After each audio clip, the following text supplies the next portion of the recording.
Guys daily update जानते रहने के लिए आप हमारे चैनल को सब्सक्राइब कर लें और प्लीज़ वीडियो को भी लाइक कर दें।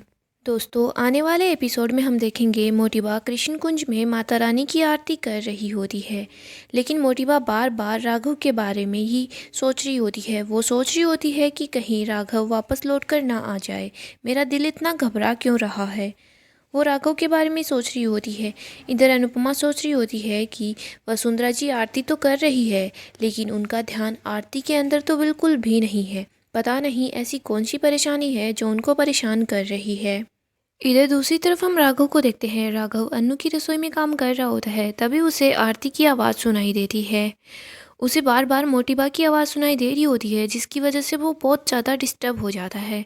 राघव सोच रहा होता है कि मुझे जाकर देखना होगा ये आरती कौन कर रहा है। तो राघव अन्नू की रसोई से निकलकर कृष्ण कुंज की तरफ आ रहा होता है। वो कृष्ण कुंज के अंदर भी आ जाता है। इधर हम देखते हैं मोटिबा आरती कर रही होती है, तभी अनुपमा देखती है कि राघव कृष्ण कुंज के अंदर आ गया है। तो अनुपमा बहुत ज़्यादा हैरान हो जाती है, क्योंकि अनुपमा सोच रही होती है अगर राघव कृष्ण कुंज के अंदर आ गया तो सब घर वाले बहुत बड़ा तमाशा करने वाले हैं, और मैं नहीं चाहती कि नवरात्रा में कोई भी तमाशा हो।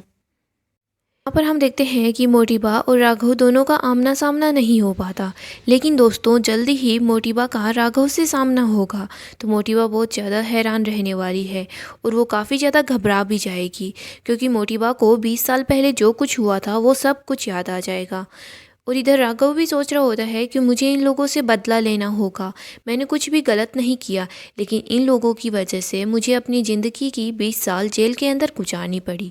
अनुपमा राघव का साथ देगी, क्योंकि अनुपमा हमेशा ही सही का साथ देती है, और अनुपमा को पता चलता है कि राघव ने कुछ गलत नहीं किया है, गलत तो कोठारी खानदान ने किया है। यहीं पर हम दूसरी तरफ मोहित को देखते हैं। मोहित और प्रेम दोनों एक साथ होते हैं। मोहित प्रेम को बोल रहा होता है, प्रेम क्या मैं तुमसे एक बात पूछ सकता हूँ? तो प्रेम बोलता है, हाँ बोलो ना, तुम्हें क्या पूछना है? तो मोहित बोलता है, तुम अपने पापा और तुम अपनी माँ से इतनी ज़्यादा नफरत क्यों करते हो? तुम उन दोनों से कभी बात नहीं करते, ना ही उनकी तरफ देखते हो। तो प्रेम को बहुत गुस्सा आता है। वो गुस्से गुस्से में बहुत ज़्यादा ड्रिंक कर लेता है और एक हादसा भी हो जाता है, जिसकी वजह से हम देखते हैं प्रेम को जेल जाना पड़ता है। ये सब कुछ सिर्फ मोहित की वजह से ही होता है। मोहित जानबूझकर प्रेम के साथ ऐसा करता है, क्योंकि मोहित चाहता है कि कोठारी हाउस पर सिर्फ उसका ही हक हो, वो ही इकलौता कोठारी खानदान का वारिस बने। लेकिन क्याथी ऐसा नहीं होने देगी। क्याथी के सामने जब मोहित आता है तो क्याथी बार बार अपने बेटे को ही याद कर रही होती है। वो बस प्रेम के बारे में ही सोचती रहती है।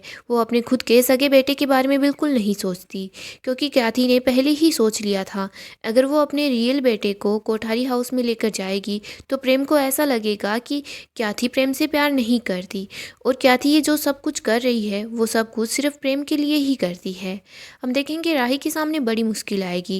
प्रेम राही को बोल रहा होता है, राही तुम्हें अपने इस दोस्त मोहित और मुझ में से किसी एक को चुनना होगा। तो यहाँ पर राही बहुत बड़ी मुश्किल में फंसने वाली है।